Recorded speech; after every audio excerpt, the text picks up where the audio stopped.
নষ্ট করে ফালতু স্টুডিওতে ইন্টারভিউ দিতে চলে এলাম। আমার মাধ্যমিকের রেজাল্ট কেন এমন হলো? গিরিপুটে, তোমার মাধ্যমিকের রেজাল্ট নিয়ে তোমার মায়ের প্রতিক্রিয়া কেমন? প্রতিবার রেজাল্ট বেরোনোর আগে আমার মায়ের ভেরি গুড ডায়লগ থাকে, কবে যে আমি আমার মেয়েকে টিভিতে দেখতে পাবো, রাজ্যের মধ্যে ফার্স্ট সেকেন্ড থার্ড হবে। এই ডায়লগগুলো আমার মায়ের প্রতিবার থাকে। ওয়াও, ভালো তো। তোমার উচিত তোমার মায়ের এই এক্সপেকটেশনটা পূরণ করা। ওমনি না, প্লিজ বোঝার চেষ্টা করুন বস, আমার মায়ের এক্সপেকটেশন কত দূর। আমার মা আমাকে মরতে বলছে, মানে রাজ্যের মধ্যে ফার্স্ট সেকেন্ড থার্ড হতে বলছে। এটা ভাবা যায়? মানে সরাসরি বলতে পারছে না, ইনডাইরেক্টলি বলছে যে তুই মর। কথা সেখানে আমি হাফ নম্বর পেয়েছি, আর হাফ নম্বর পাওয়ার জন্য আমি কত লড়াই করেছি টিচারের সঙ্গে, আর সেখানে এক্সপেকটেশন। আহা আহা, কি ভেরি গুড ইন্টেলিজেন্ট স্টুডেন্ট। স্কুলে যেখানে আমি 50-এর মধ্যে 1 পাওয়ার কথা, সেখানে আমাকে আমার স্যার হাফ দিয়েছে, আর হাফটা গেল কোথায় কোথায় লুকিয়ে রেখেছে সেটার জন্য আমি কত লড়াই করেছি। পরে জানা গেল স্কুলের রেপুটেশন বজায় রাখার জন্য আমাকে হাফ দেওয়া হয়েছে। ও ভেরি গুড স্টুডেন্ট মানে এই নয় যে আমাকে ফার্স্ট সেকেন্ড থার্ড হতে হবে, এখানে ছ্যাবলামো পায়া হয় নাকি?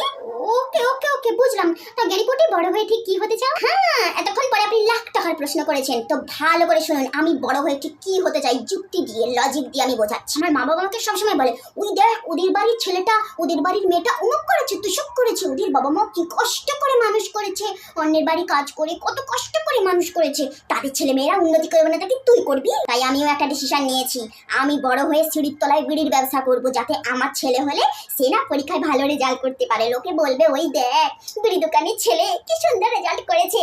এটাই আমার জীবনের লক্ষ্য। মা, কি উচ্চ পরিকল্পনা! লজিকটা কেমন? আগে হ্যাঁ, শুনলে হবে, খরচা আছে বাস, পাগলু খাবে কে, ঝাঁঝে মরে যাবে। আচ্ছা গেরিপুটি, তুমি এটা বলো, তুমি তো খুব ভালো করে জানো যে তুমি ফেল করবে, তাহলে তোমার করণীয় কি? যত ঝাঁটা জুতা আধুয়া রয়েছে সেগুলোকে যত্র সহকারে সরিয়ে ফেলা উচিত, তা না হলে ওই ঝাঁটা জুতোগুলো সব আমার পিঠেই পড়বে, আর এই কাজটা আমি সুন্দর করে করে থাকি।